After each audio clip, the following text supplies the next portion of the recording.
Security forces ने बलोचिस्तान में कामयाब इंटेलिजेंस बेस्ड ऑपरेशन करते हुए इंतहाई मतलूब दहशतगर्द और कलअदम बलोचिस्तान नेशनल आर्मी के बानी रहनुमा गुलजार इमाम उर्फ शंबे को गिरफ्तार कर लिया है। गुलजार इमाम उर्फ शंबे 2018 तक कलअदम बलोच रिपब्लिकन आर्मी में बरामदा बुगटी का नायब रहा, जबकि 11 जनवरी 2022 को बलोच रिपब्लिकन आर्मी और यूनाइटेड बलोच आर्मी के इंजमाम के नतीजे में बनने वाली बलोच नेशनलिस्ट आर्मी का सरबरा मुंतखब हुआ। इस पर हम बात करेंगे डॉनिज इस्लामाबाद के ब्यूरो चीफ इफ्तिखार शराजी साहब से। इफ्तिखार साहब, बताइएगा कितना बड़ा हदफ समझा जा रहा है इस अहम गिरफ्तारी को?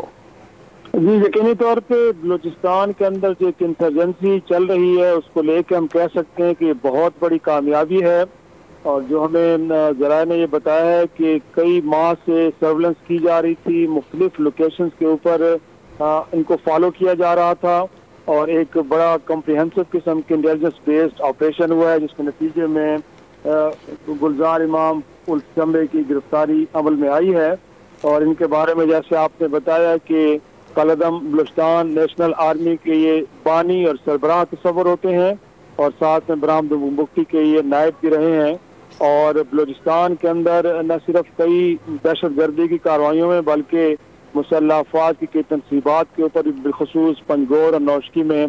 हमलों में भी मुलव्वस रहा है। और जैसे कि आपने इनके बैकग्राउंड के बारे में बताया कि गुलजार इमाम के बारे में बताया जाता है कि 1978 में ये बलूचिस्तान के जिला पंजगूर में ही पैदा हुए और हैरान कुन तौर पे 2009 तक तो ये गवर्नमेंट कॉन्ट्रैक्टर रहे और कुछ न कुछ ये सहाफत से भी वाबस्ता रहे, लेकिन फिर 2018 तक ये कलअदम बलूचिस्तान रिपब्लिकन आर्मी के में शामिल हुए और बरामदा मुफ्ती के नायब के तौर पे काम करते रहे। और उसके बाद इनके बारे में जो मालूमात हम तक पहुंची वो ये कि जनवरी 2022 को इन्होंने बलूचिस्तान रिपब्लिकन आर्मी और फिर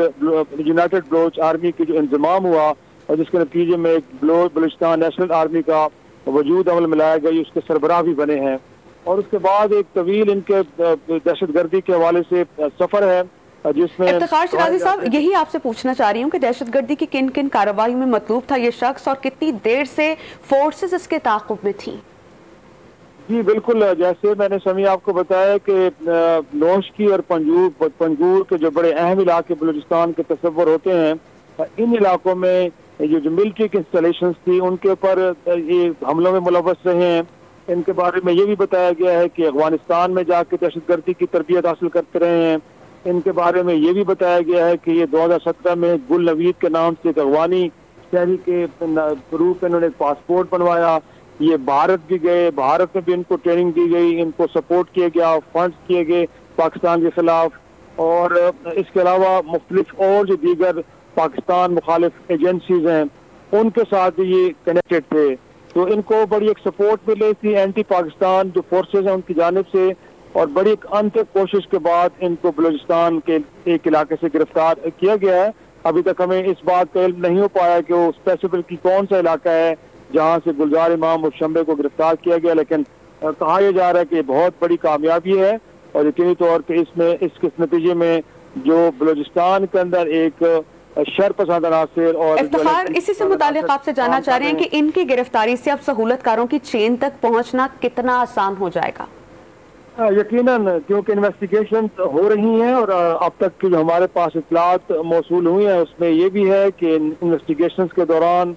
खुद गुलजार इमाम को भी इस हकीकत का इदराक हुआ है कि वो जिस राह पे चल रहे थे और सिक्योरिटी फोर्सेस और पाकिस्तान के खिलाफ जिन कार्रवाई में वो मसरूफ थे वो बुनियादी तौर पर दुरुस्त नहीं थी और उनके दीगर साथी यकीनी तौर पर उनके साथ कनेक्टेड होंगे। और गुलजार इमाम को यकीनी तौर पर उन ठिकानों का,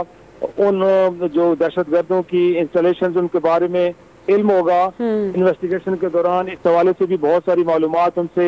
हासिल की गई हैं और आने वाले दिनों में हम उम्मीद करते हैं कि उन इंस्टॉलेशंस को भी डिसमेंटल किया जाएगा और दहशतगर्दी में मुलव्वस जितने भी लोग हैं वो अफगानिस्तान बलूचिस्तान के अंदर कहीं पाए जाते हैं या सरहद पार अफगानिस्तान से ऑपरेट कर रहे हैं उनके बारे में भी अहम मालूमात मिलेंगी, जिनके नतीजे में नए ऑपरेशंस का आगाज किया जाएगा। तो अभी तक की जो इत्तलात हमें मिली है उसमें यही है कि ये एक जॉइंट इंटेलिजेंस ऑपरेशंस के नतीजे में इनकी गिरफ्तारी अमल में लाई गई है और इन्वेस्टिगेशंस के दौरान इनसे कुछ अहम मालूमात भी मिली हैं। और जैसे मैंने बताया कि खुद उनको भी इस बात का इदराक हुआ है,